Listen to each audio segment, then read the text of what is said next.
Okay, hello everyone. We are so excited to bring this presentation on recovery culture to you today.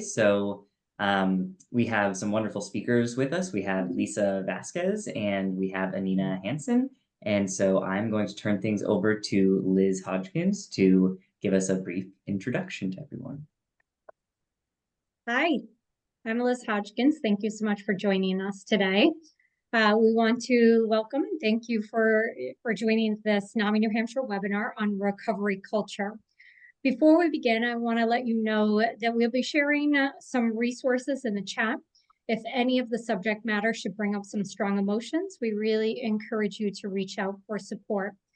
Today's presentation will be recorded and available on the NAMI New Hampshire YouTube channel. I'm really pleased to have the opportunity to introduce these two amazing NAMI New Hampshire volunteers who will share their experience and expertise with you today. Lisa Vasquez serves as the behavioral health strategist for the City of Nashua Division of Public Health and Community Services. She has an MS in mental health counseling from Southern New Hampshire University and has been with the division for a decade. Lisa co-hosts the Public Health Hour radio show and created a podcast titled Speaking Our Minds to Increase Mental Health Awareness.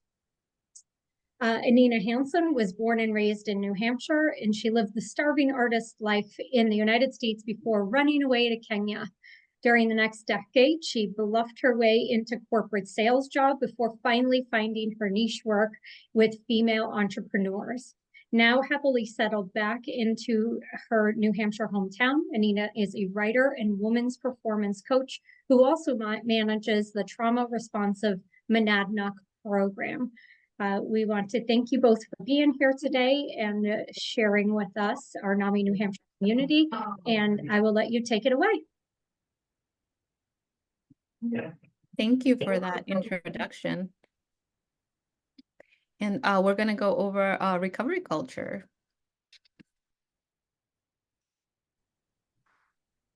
And our objectives for today, let me minimize you guys, is to define substance use disorder and recovery, understand how communication and language can impact our bias towards substance use disorders and people in recovery, show our sensitivity towards people's recovery journey, and then listen to a first-person account of a recovery journey.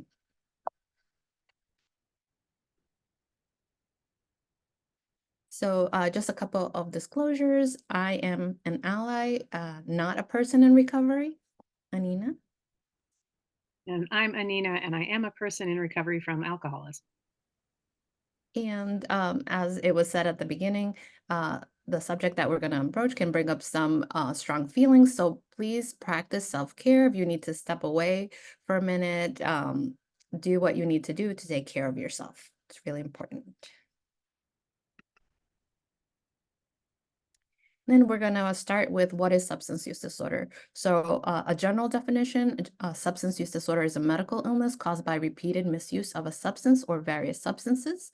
But if we go into a more clinical definition along the DSM-5, we find that clinically significant impairments in health, social function, and impaired control over substance use are needed, and this is diagnosed through assessing cognitive, behavior, and psychological symptoms. So what this means is that when someone has a substance use disorder, it needs to be diagnosed because it's impacting a part of their life, whether it's social function, their work function, some part of their life, and also they are unable to stop even when they want to. So those things have to be in place for there to be a diagnosis of substance use disorder. And then this is the brain. So we're going to talk a little bit about brain function. On the bottom there, we see the spinal cord. The spinal cord's job is to send messages from our body to our brain. And sometimes opiates kind of block those messages, but also any substance kind of blocks those messages as well. And then above the spinal cord, we have the brainstem, and the brainstem is in charge of controlling things that we don't have to think about. So it's in charge of our autonomic brain system, which is amazing because I can't imagine having to think about my heart beating and breathing and walking at the same time. It would be really hard. So luckily, we have a brainstem that does that for us without us having to actually think about it. And then we have our limbic system that controls our emotions. And then this is the part of the brain that is most active in teens. So that's why their emotions are really heightened. This is the part of the brain that's developing at that time. And then in green, we have the cortex or the prefrontal cortex, which is in charge of rational thought. Things like if and then kind of thinking happens in this part of the brain. Our brains develop from back to front. So the last thing to develop is our prefrontal cortex. And if you think about it, many people start using substances in their teens, and that part of the brain that does rational thought is not fully developed until around age 25. So that means most people are not making any decision to start using substances. It's something that is happening without having that conscious, rational part of the brain being part of that decision-making process. And our brains also shut down when we use substances. So, and it shuts down from front to back. So even though our brain develops from back to front, it shuts down from front to back. So the first thing to shut down when people are using substances is that prefrontal cortex that says, hey, this is a bad idea. I shouldn't do this. If I do this, then this will happen. That part of the brain is not activated.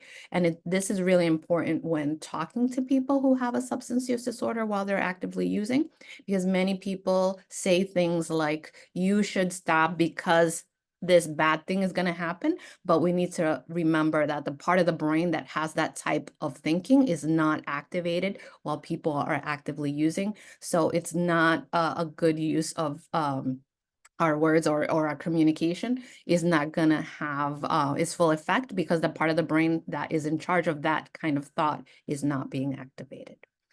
Anina, would you like to add anything to this part? Yeah, so this is where I'll chime in and bring sort of a bit of the story that goes behind these kinds of ideas. I am a person in recovery from alcoholism and addiction, and my life partner was the same, a person in recovery from alcoholism and opioid addiction.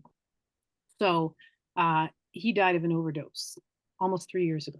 In June, it'll be 3 years. So this was when I saw beyond my own journey through recovery. I saw the other side of it, and I'll talk a bit more about that later on.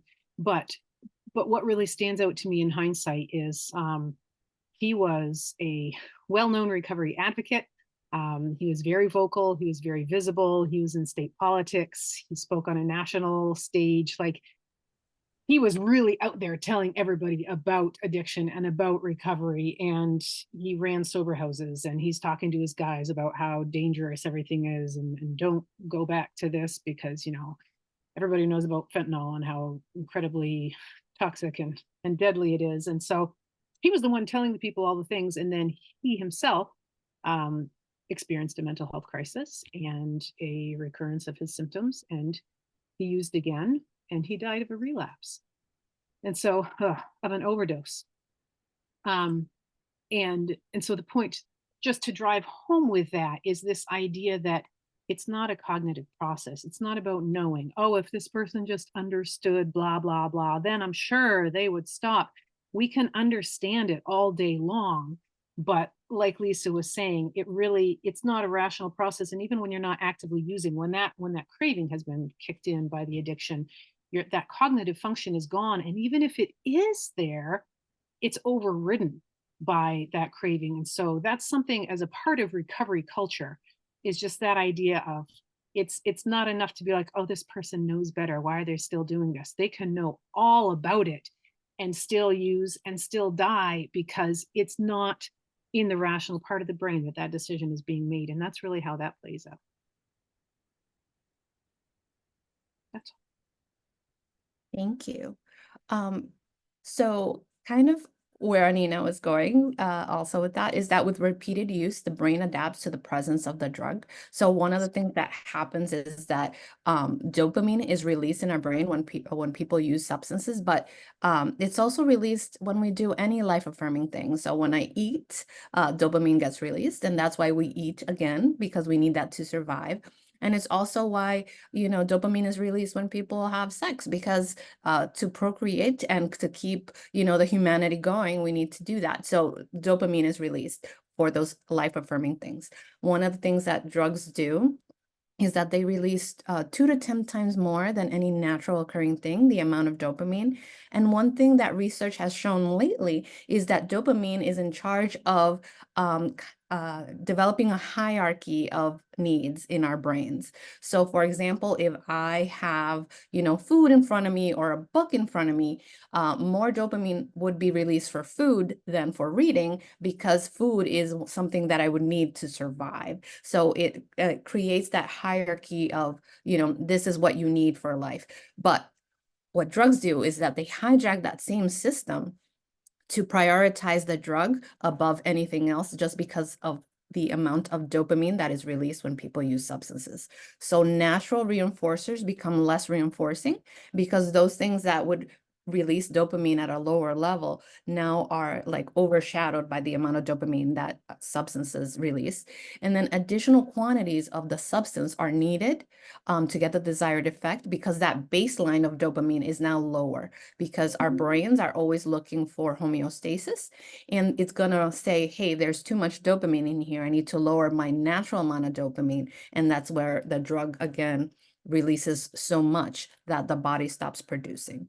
So then comes the physical dependence piece. When someone's using for a long time and then abruptly stop, the brain no longer has that excess dopamine, and then they will have the withdrawal symptoms. So what do withdrawal symptoms feel like? Well, it feels like maybe like a panic attack. It feels like, you might have fever, you might feel chills, you might feel just a myriad of symptoms. And also those symptoms depend on the substance that the person is using. And it's also important to note that some substances need people need to be observed, medically observed, while they detox, because it can be life-threatening. So things like alcohol and benzodiazepines, people need to be medically observed when they are detoxing, because it could be very dangerous. And then all throughout this, not having dopamine, having these withdrawal symptoms that feel horrible on your body, cravings will continue even after detox, even after time, a year later, cravings will continue. That is still part of recovery, those cravings, and working to be able to not give in to those cravings is part of recovery as well. Would you like to add anything to that, Anina? So when we talk to people who are in recovery or actively using and we're not part of that community, it is intercultural communication. And the first thing we need to understand is that we need to have self-awareness. So self-awareness of our beliefs, of our values, to be able to have good communication. So first I need to understand myself before I talk to other people. And then the second thing is language is very important. So we need to be aware of the language that we use. Stigmatizing language can create implicit biases against certain disorders, and we've seen that time and time again. We can go back, in time, and we can think about all the different opioid crises that we've had in this country, because this is not the opioid crisis is not the first time we've had these types of crises. When, opium was synthesized, that was a crisis. When heroin became a thing, that was a crisis. When, there's been multiple crises that have been mitigated through different types of strategies. So this is the newest one. It's not something new. So again, we also need to realize that we all have biases, even health professionals. Would you like to add to that? Yeah, I do. I have a couple of things to add in here. It's actually at a NAMI event, the very first time I participated in one of the crisis intervention training role play exercises, and we all introduced ourselves at the end. And I said, I'm Anina, I'm an alcoholic. And it was Michelle Watson came up to me afterwards and was like, you don't say it that way when you're not in a 12-step program, that because you're just promoting that stigmatizing language. And God, that hit it really like, so I have embraced that. When I'm in a 12-step room, I say, I'm Anina, I'm an alcoholic. Anywhere else, I say, I'm Anina, I'm a person in recovery from alcoholism, because I have to be careful to be modeling out in the community how the community needs to speak about people in recovery. Um, and it is something that I make a point anytime I have an opportunity to speak in public about any sort of topic. If it's remotely related, and sometimes even if it's not, I still always say, I'm Anina. I'm a person in recovery from alcoholism, just as part of normalizing it and destigmatizing it. It's just okay to admit this anywhere. Um, but it is it's an important point also, because people who are struggling, it can be really like nobody wants to admit to this if it's still something that we're all treating as being gross and dirty. And I remember when I was early in my relationship with Phil, I made a joke one day about, blah blah blah, don't be a crackhead. And he was like, whoa, I'm a person in recovery. I don't need to hear jokes about being a crackhead in my own home. And at that point, all of this was new to me. But I really got it. Like, oh, that's when you use a word like that in a derogatory way, you're demeaning anybody who's ever experienced any sort of addiction. So it's been these little lessons, even for me, along the way of why language matters. And the bottom line of it is just that people matter. And that anytime we present anything around somebody's substance use in a negative light, we're just reinforcing that idea of there's something wrong with them. And nothing about that inspires people to want to get better or to believe they can or anything. And I even have to be careful when I talk about Phil, like not to say he relapsed, because that's still automatic for me. And I'm practicing saying, he experienced a mental health crisis and a recurrence of his symptoms, and he overdosed. All of those are facts, but the relapse part is, anyway, I have to be careful. He self-medicated with substances because that's what we do.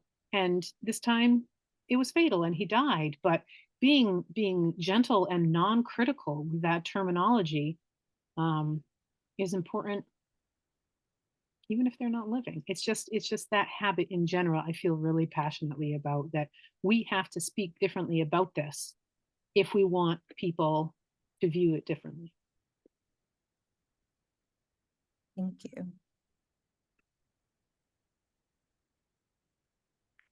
So when we talk about stigma, all that Anina was talking about, all that language, what stigma really is the different word for discrimination, right? Because that's where it leads. So when we have this stigmatizing language and we go to Concord and we advocate for people using stigmatizing language, legislators are not going to be moved to make those changes, to add funding, to create more pathways to recovery because of those words. So we need to be careful too, like when we're advocating, that we are not discriminating against people, because we look at many of the laws over the past like 60 years, even the war on drugs is really criminalizing an illness. And that is the highest form of discrimination, if you can think about it that way. So stigma will lead to discrimination. So these words do have impact in people's lives. And sometimes I like to say, we all think that, sticks and stones may break my bones, but words will never hurt me. But we all know that's not true, because we all went to middle school and middle school is hard. And people are mean sometimes there, but we learn that words hurt, right? So it's important to know that these words have impact in people's lives and people's outcomes. So when laws are passed where people are being criminalized for having a mental illness or having a substance use disorder, that is how stigma leads to discrimination. And we can think about like a few years ago in Boston, they were having, they did research with alcohol and drug counselors, and they were giving records of people, and they had different language in them. So one group of records said, this person has diabetes or hypertension and is a substance abuser. And the other group of records said this person has hypertension, blood pressure, and then has a substance use disorder. Guess which group was more likely to be referred to treatment? The substance use disorder group. So even though it was just words on, paper, and these were alcohol and drug counselors, there was still more likely that the people who had the diagnosis of substance use disorder were being referred to treatment. So that again is how these words can have real impact in people's lives. So what am I talking about?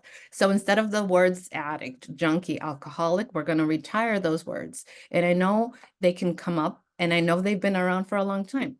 I can tell you that, my parents heard these words and my grandparents heard these words. So they've been around for a really long time, but we're going to switch the language and use person with a substance use disorder, because that is the diagnosis and it is a medical condition, and we're going to start talking about it like a medical condition.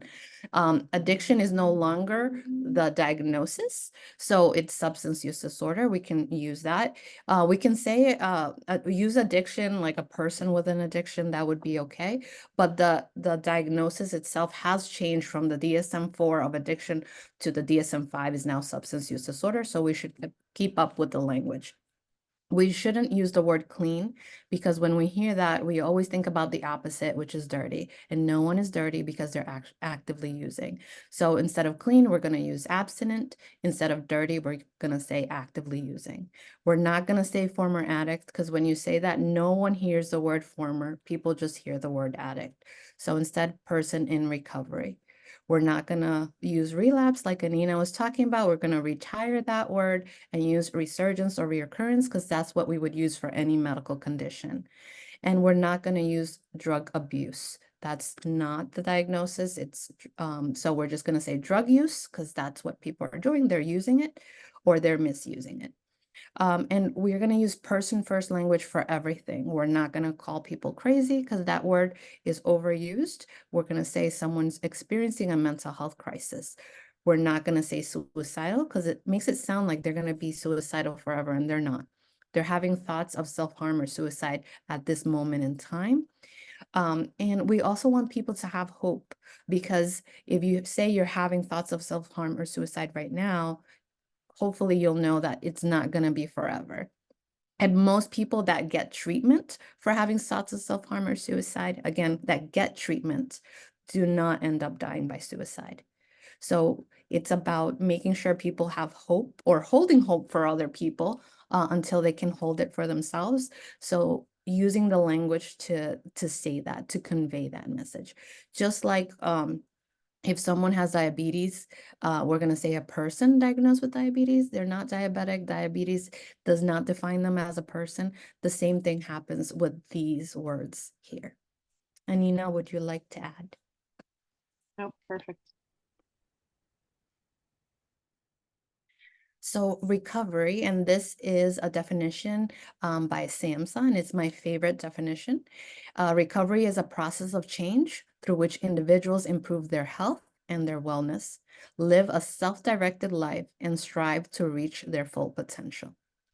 Who wants this in their life? I know that I do. I want to improve my health and wellness, and I want to live a self-directed life and strive to reach my full potential. It's a beautiful sentiment, and we all want to work towards this. We should all work towards this, but it's also important to see that there is a little bit of like privilege in this, because we don't all have the opportunity to live a self-directed life. I think many of us are privileged and fortunate to be able to have a job or have a home right now with housing prices like they are. So there's a lot of assumptions made that everyone has the opportunity to do this easily, and that's not always the case. So it's something that we can all strive for, and not as easy for everyone to do, and we need to give people grace when they're on this journey to make it as is best for them. Would you like to add anything, Nina? Yeah, I'll just chime in something small there because this is an issue that I'm passionate about. One way that this really shows up in real life, that's showing up right now in legislation in New Hampshire, is recovery housing. So sober houses are one of those things that a lot of people approve of in general, but it's the whole not in my backyard idea. And a lot of towns have zoning or are trying to put in zoning that would forbid them. But this is something like that's a privilege, whereas people in recovery, it's very often very important not to go back where they came from, because the part of their brain that's wired towards substance use gets, lights up when they go back in with the people they were with before, the neighborhoods they were in before, that environment. And it can be a really crucial part of recovery not to go back to that place. And so the whole get out of rehab and go home, get out of jail and go home can be deadly for people. And so this idea of sober housing and all the civic debate around it, to me, it's a life and death issue. And it's a privilege to be able to even talk about this as something that, should be or shouldn't, or no, it just is a baseline. People should have access to this because it can make the difference in keeping them alive or not. Yes, and that kind of reminded me of a story I told you yesterday of the movie Anonymous People and the story of the tree. So it's a Native American proverb of you see a tree that is dying and it's sickly, and you pick it up and you put it in healthier soil where it can get some sun, where it can get water. And once it starts sprouting again and being beautiful again and coming back to life, you pick it up and put it in the same place and then wonder why it's dying again. So we need to make sure that we remember that recovery doesn't happen in 28 days. Years of substance use is not going to be overturned in 28 days. People will need a lifelong support. The recovery journey will continue, and it will be a lifelong journey, just like our life is a lifelong journey. So, yeah. And then we were talking about privilege in recovery, and it's important for us to check our privilege. And we talked a little bit about this in the previous slide, but I'm thinking of just the privilege of choice and the privilege of access. And you were talking a little bit about that in recovery homes, recovery houses, and that not everyone has access to them in all communities. So that's a privilege that some people are able to have that and some people are not. But also when we think about sending people back to their communities, we also need to think about environment, because substance use is physical, but it's also environmental. So we need to think about the environment of where people are going. So if someone has a substance use disorder and they're being after the 28-day program are sent to their home, and in their home, in that community, they have, more alcohol or liquor stores than they do grocery stores. Is it really fair to say they didn't try hard enough when they have a reoccurrence? So we need to really think about the environment in which we're having people live their recovery. Is it supportive? Do they have a recovery community? Do they have access to meetings? Do they have access to, whatever they need to have the best recovery journey possible? So it's important for us too to realize that not everyone has the same choices that we have. Not everyone has the same resources that we have in their journey. And I'll hand it over to Anina. Talk about trauma. This is my jam. I can talk trauma all day long. So that's the field I work in now. And so I just want to touch on this idea that part of the privilege that can show up in recovery that we have to keep in mind in working with people who are in or we want to be in recovery or whatever. The ACEs, I assume most people on this call know about the adverse childhood experiences and how these traumas occurring in childhood are major predictors of certain outputs in adulthood, including 9 out of 10 of the leading causes of death in America and all sorts of things. Substance addiction being a primary one. But the idea here of the privilege around it is that it's not that ACEs are economically based, because they occur no matter how much or how little money you have, but there are certain factors in a lower income economic life that are more likely to create ACEs. People living in poverty, it's not one of the ACEs, but it is. And children who witness violence and racism, systemic racism, that's a huge adverse childhood experience, and these different things that are often associated with lower income life. And so there's just that piece there of realizing that everybody has exposure to trauma at different levels. But especially when we're working with people from a lower income background, that often there's generational trauma behind them. And wherever we're coming from ourselves, just a recognition that, like, for me as a person in recovery, I have certain privilege, and wherever we are in our own lives and with whomever we're working, being aware of what we're coming from in our backgrounds, that certain things, like I have a not insignificant ACE score, mine's around 4, but that's not the same as somebody who's was a 10. And just keeping that in mind, that trauma is such a huge factor. And I'm going to talk about this more in a few minutes, but we can't talk about recovery without talking about trauma. It is there behind any sort of substance use issue of any sort. There's always trauma in the background. And so it's a privileged point in that way too, a privileged stance to, again, come to it with this whole, why don't you just stop? Why don't you just get better? Why do you keep acting like this? Because people have gone through devastating things in early development that are simply predictive of negative outcomes that they don't have control over. And so being very careful to withhold that judgment aspect from it. And I'll get to that more in a few minutes. Thank you, Anina.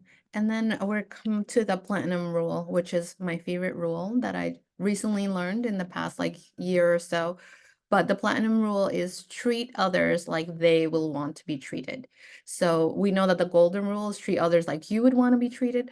But one of the things I know is that not everyone wants to be treated like, a 45-year-old Latina lady that lives in New Hampshire. Like, that's very specific. So I want to be treated like that, but other people might not want to be treated like that. So making sure that we treat people how they want to be treated.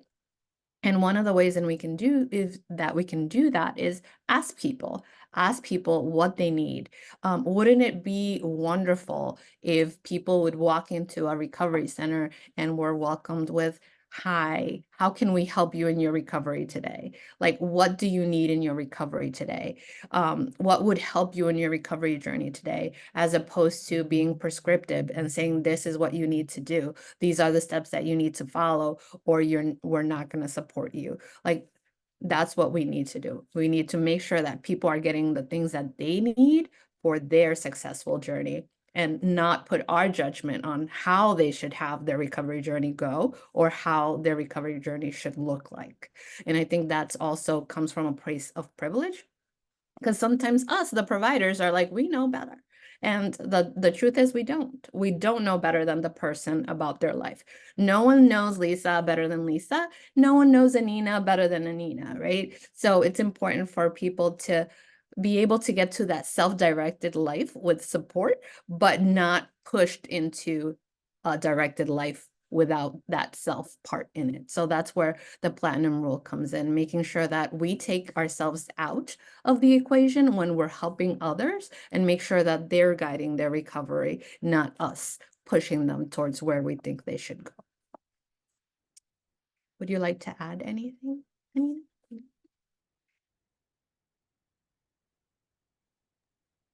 Here's where I'll add something. So thank you so much, Lisa. I am going to take a few minutes now just to go into a little more depth in my own story of this, to kind of give personal side to these facts that we've been talking about. I'm a New Hampshire native, grew up in the Monadnock region, where I live again now down here in the southwest corner. I work at Monadnock Family Services as the project manager for the Trauma Responsive Monadnock program. So, and this all came about very much as a result of my journey with recovery. I grew up in the church. I wasn't exposed to alcohol.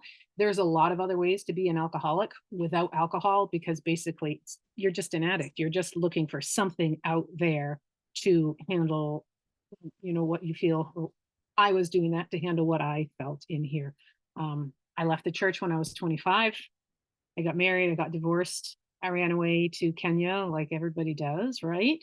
And I spent 11 years over there. And the first 8, I drank alcoholically. So it took me till I was 31, and was finally literally on the other side of the world. And nobody's going to see what I'm doing. And when I started drinking, it was just like instantly tipped right off the edge into blackout drinking. Like, just alcoholism had been waiting for me, because I had been an active addict since, 11, 12 years old, in just any other way of how do I find something out there to just save me from having to be with what's in here.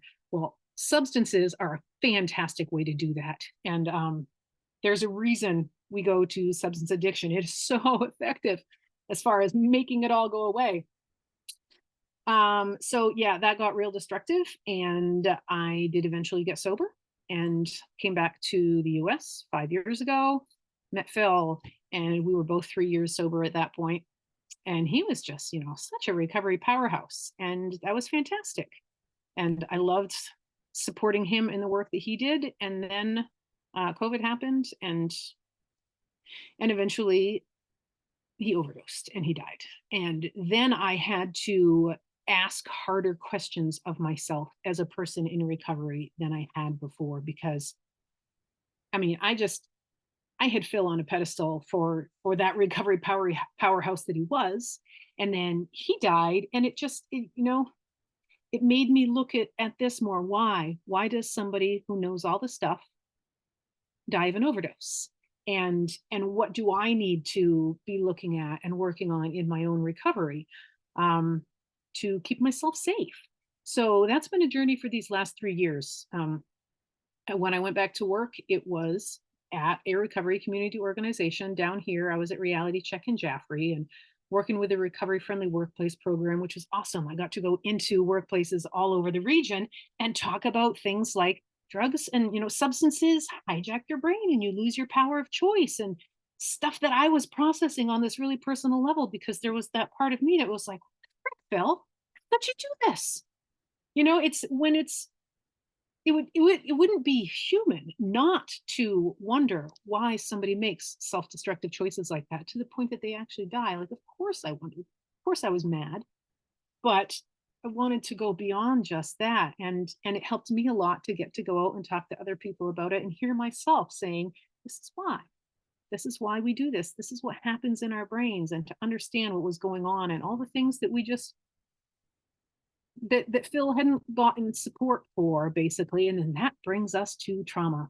And like I said, I could talk about trauma all the live long day. To me, it is the foundation of any sort of substance addiction, or any kind of addiction, or any self-destructive. Like, nobody does this for kicks. I'm going to set my life on fire because that's a fun thing to do today. I'm going to ruin all my relationships and just all this. No, of course not. We do it from this place of deep pain. Well, what's that pain about? And that goes back to the adverse childhood experiences. And I heard somebody say it recently, it's not an excuse, it's just an explanation. There is a reason that people make these self-destructive choices, which shows up as substance addiction and so many other things, and in some cases as death.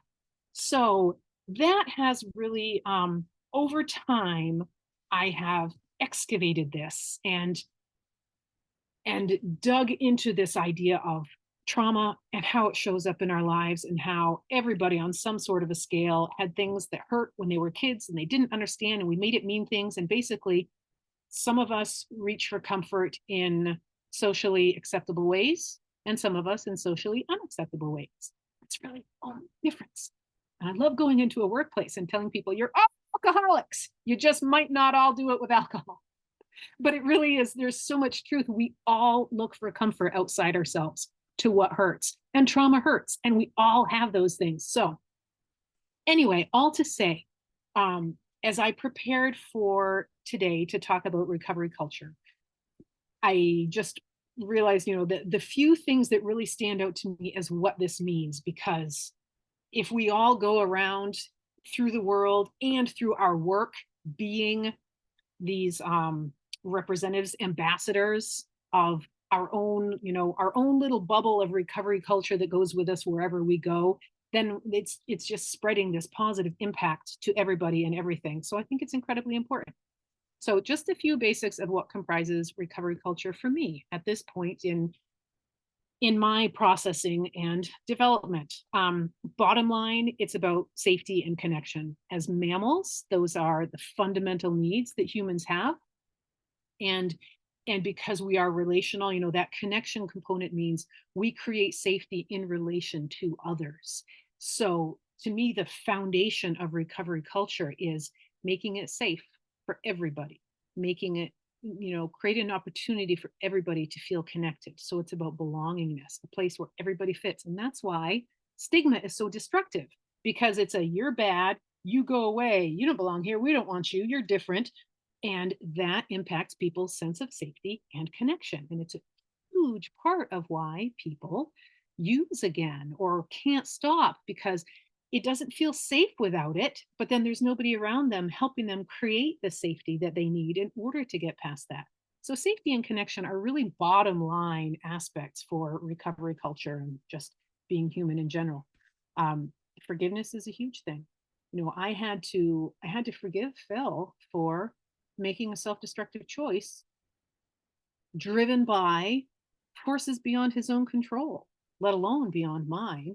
And it's helped me since then, other people that I care about who have experienced issues with substances, where I'm able now to show up and be like, I just want you in my life, no matter what.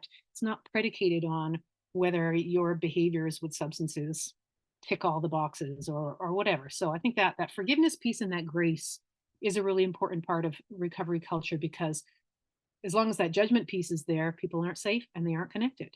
And so that's not conducive to recovery.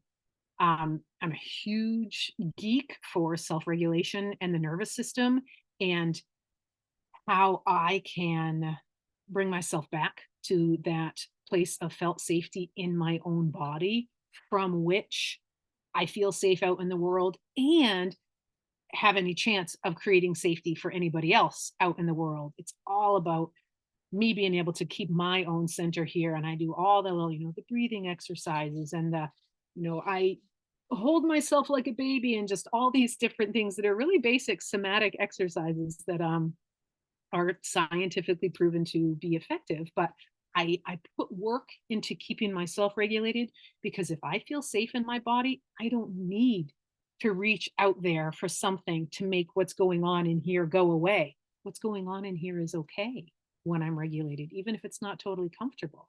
So self-regulation is also foundational to recovery, but then also when we're regulated, then we help other nervous systems regulate. They can regulate to us. And so somebody who is experiencing some sort of crisis or discomfort with substance use comes into my presence, and this helps to bring them down again to that place of safety. So regulation is a huge thing. And I think it's imperative that anybody who works in recovery from any angle, but also just out in the world, knows how to make themselves okay in order to help the people they're working with feel okay. I love boundaries, just the power of yes and no. People with addiction don't tend to be good at that, and just the right to own what my yes or no is, courteously, but clearly. And just that idea of loving hard no matter what. That's really important to me now, because I wish I had a chance to go back to Phil and be like, okay, you're using and this is bad and this is dangerous and we got to do something about it, but I'm in this with you. You are not alone in this. I will help be that safety for you. I will be the connection that helps you feel safe. Again, we have to have good boundaries if people have long-standing issues, and it doesn't mean we just let them, hit us up for money all the time or whatever, but it's just whatever that personal boundary is of, here's where I still want to be a presence of love in the life of somebody who is struggling with substances. That's a choice that we can make to create safety for them too. Big one is avoid the whole us and them commentary. And that, again, like, we're all addicts on some level. We all go looking outside ourselves for something to make the bad feelings go away. There's not a person who doesn't. And so if you do it with screens, or you do it with work, or you just do it with coffee and soda and just whatever all the different things are that are totally social acceptable, fine, great. But we just really need to eradicate that idea of, well, you're one of them, but I'm this one. No, there's just no difference. We're all the same, and it just depends what sort of particular things we're self-soothing with. And to me, there's all that grace in that. Again, we're just all in this together. We're all on the same page. And when you come with that mentality to work with people in recovery, to interact with people in recovery or in active use, we feel in our nervous system if it's safe or not. We pick up on cues that can't even be seen or heard. And you embodying that acceptance and that grace because you recognize that you're no different, really. You just have managed to hold it together in different sorts of ways in our culture. And that creates safety for people too. And the last one, I'm just gonna channel my inner Phil for a second here and say the last point about creating recovery culture is don't be a dick. Just don't treat people badly, because really that's just what it comes down to. When anybody's judged, they are unmotivated, and you'd be the same if somebody came up to you and was like, why can't you stop using your smartphone for a month? What's wrong with you? It's just there's no safety in that, and there's no connection in that. And so that really to me is the absolute takeaway. If you want to create recovery culture, let those be your guiding principles around what am I doing right now to create safety and a feeling of connection with and for the people that I'm interacting with and inside myself, because we have to presence it in ourselves first. It always has to start with, how am I taking care of myself? Am I okay? Am I regulated? Fill up my own cup first, and then from there go out and build that culture for others. But only once we've modeled it by building it for ourselves, and then it becomes this wonderful symbiosis, and we can do amazing things in the world, and everybody will get better. How's that for a positive outlook? So that's what I have to say about recovery culture. And thank you for being people who are interested in looking at this differently, because as a person in recovery, and especially since Phil died, he chose to have a voice. He chose to go out there. He ran for state office on this platform of his own addiction and recovery. Like, he was a voice, and I respected him so much for that. And then since he died, I was like, well, frick, I guess I have to do that now. And it has been really empowering to do it, but also, like, if we're just all working together to make it that it's no big deal, let's just talk about this and it's fine. There's no stigma. That helps people get better. And I think that's the mentality that anybody showing up for this today is coming from that place, I'm assuming. And so I'm really grateful, because it makes a difference. And this is the sort of thing that saves people's lives. So that's all. Thanks. Thank you so much, Anina, and thank you so much, Lisa, for sharing this wonderful presentation. Does anyone have any questions for our presenters? I actually have a question. You sort of touched on this, Anina, but do you have any advice or resources? Like, how do you support somebody that, hasn't really seeked out support, or, decided that they need recovery or whatever? But how do you support them and also set boundaries? Wow, that's a ginormous question. And there's no one size fits all answer to that, I do not believe. I'll tell you that I'm a big fan of that I can't expect anything of anybody else that I'm not experiencing for myself. So modeling vulnerability, modeling asking for help, modeling, admitting when I'm struggling with something, whatever it is in this relationship with a person, whatever I'm sitting there thinking, God, I really wish they would do this. Why don't they just realize they need to do that? Then looking at myself and saying, am I doing this? And start there. I believe that in that communication between nervous systems, we accomplish more with demonstrating that behavior for ourselves and letting that communicate on that unspoken level to people. And then when I'm really in my own integrity around that, then there's a place to talk about, hey, I care about you. I'm worried about you, but how can I support you? Is there a way that I can? And if not, you know what? I'm just here for you. One of the huge things I so wish I would have had the chance to say to Phil is just, I see that you're struggling. I see you're in pain. I'm here for you. The night that he died, and I was so angry, and he was gone, he didn't come home, and I was furious. And in the morning, I got myself back to that place of just, I love this man. I just want to support him. When he comes home, I'm just going to go out and say, honey, I see you're in so much pain. I'm here for you. And I never got to. So that I would say, we express support, we express care, we make ourselves a safe place, because nobody goes here until they're ready to go here. Nobody decides, oh, she won't quit nagging me. I guess she's right. I should get sober, or whatever it is. When their own life brings them there, they'll go there, and not before. But when they're ready, you're their safe place, and they know they can go to you and say, okay, you know what? I need help. That's what I think. We model, we keep our mouths shut, except to express love and support. If they're not going there, we put the boundaries in place that we need. And sometimes people need to be removed, or sometimes they need to be distanced, or whatever it is. Boundaries, that self-care and that self-regulation will guide you in what the boundaries are. I don't feel okay when I interact with them when they're high, or whatever it is. So now I'm putting the boundary around that to keep myself regulated. All of that translates. And in that level of authenticity and self-care, the message gets across. And when they're ready, you're the person who hasn't bitched at them, and they know that you're the person they can come to and ask. At least here's hoping. A lot of it is out of our hands, but that's what I have to say about it. Thank you. I see Michelle Wagner with her hand up. Thank you, Jace. And Anina and Lisa, an incredible presentation. This was really powerful, really helpful. And even though I live in the recovery world myself, I learned things today that were really important. One of the things I did want to clarify, Anina, I believe you said Michelle Watson had talked with you about using the term alcoholic. I believe that was I gave the wrong name. I'm sorry. So I just want to make sure that Michelle doesn't get blamed for that, because the way you described it, I was kind of pushy.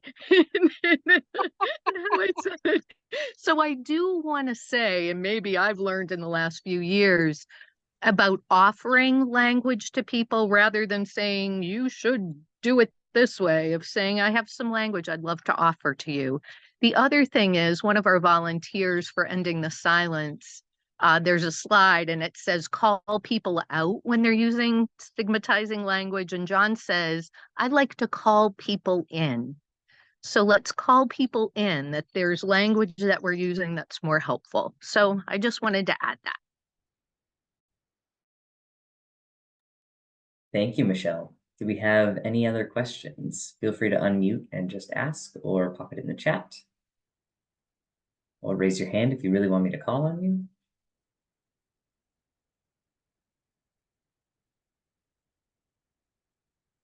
Kelly.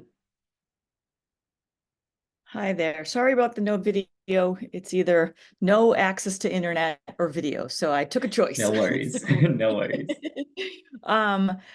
Thank you everybody for this. It's been really helpful for me, being somewhat new to this community. And when we're speaking of person-centered languages, when you identify what is the correct way, like say if you're an ally and not a person in recovery, but have experienced ACE, like how do you describe yourself as that person? You're an ally, you're not in recovery, but you are a person who has had an adverse childhood experience. How do you describe yourself if you are wanting to share information with people, wanted to be with peers in that light? Does that make sense? It does. It's such a great question. I have no idea. Does anybody else have an opinion on this? probably, I'm not, I don't know. I never, I think a resilient person, because if you're resilient, if you overcome, trauma, or a survivor, because that's what you are. I think those would be, a survivor of childhood trauma, or someone who is resilient and was able to overcome those traumatic experiences to be here now. Mm, Yeah, I think that what would feel good to me to hear somebody say would just be to say, I'm an ally. Um, appropriate to say, I'm a an ACE survivor, or whatever feels comfortable to you, and I'm an ally to people who are in recovery. Just say what's so. I wouldn't take that badly myself. okay. It needs to be something Yeah. you're comfortable saying that feels resonant and true and authentic to you. Right, exactly. And it's about the process of building rapport with people so they're comfortable. And so making sure that you're representing in a way that the whole sort of scenario that's being presented is a comfortable space.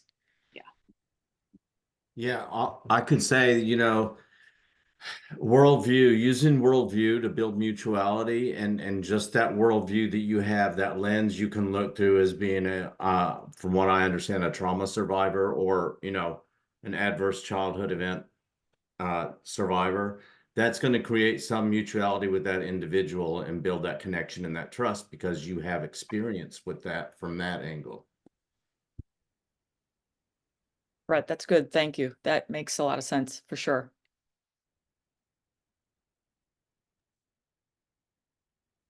Any other questions? Well, if no one has a question right now, I have a quick question. Lisa, earlier in the presentation, you mentioned that substance use disorders can be criminalized in our system sometimes. Could you speak a little bit more to that?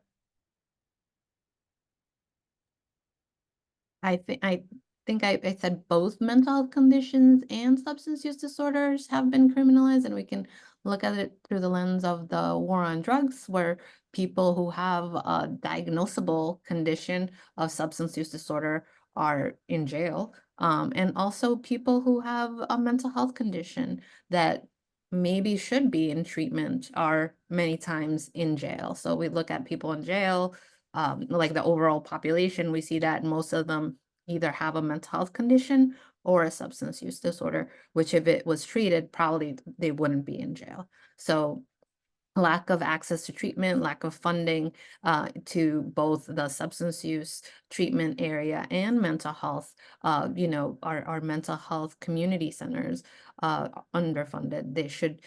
People that work there are amazing, the service they provide is amazing, and they need more funding to have more staffing to be able to provide better care to more people, and also having more access for people to those, and having culturally appropriate services as well. All of those things would lead to less people being in jail, because right now the United States incarcerates more people than any other country in the world, and that's not something to be proud of. So we should do better with our other systems so we can support people better to not end up in jail. So Brett, you raised your hand? Yeah, I just wanted to add just a little bit to that. So it's kind of like a ripple effect on that criminality. And I think, in society, a lot of the funding is going towards law enforcement instead of actually treatment. And I think that makes a big difference too. So I just wanted to throw that in there too, because, on that ripple effect, when it goes individual and, all the way up to society, it does make a big difference if that funding is put in the correct place to actually, support and help treat and get those individuals into recovery and maintain their resiliency and their recovery capital.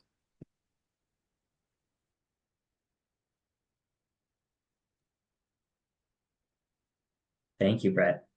And I think it's also important to recognize that mental health is stigmatized, substance use disorders are stigmatized, but so is people who have been in prison before. And so when people get out of prison, if they're dealing with stigma from that as well, then when they try and re-enter society, if they're faced with that discrimination, then they might turn to things that they have previously sought comfort in, which could be substances. Yes, and it's what Brett was talking about, that recovery capital. So when people are, incarcerated and then have that felony that follows them around, they can't build on the recovery capital sometimes, because sometimes recovery capital is a job that you like going to and you're proud of, or a place where you can live, where you can feel safe. That is recovery capital. And those are things that might not be available to people that have that felon, name following them around. Okay, any last questions before we wrap things up?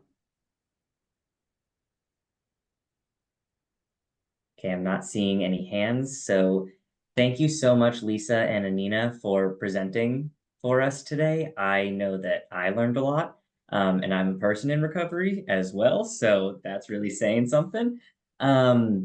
We really appreciate you taking the time to do this, and we hope to work with you again soon. Thank you everyone for coming, and we'll see you at our next presentation.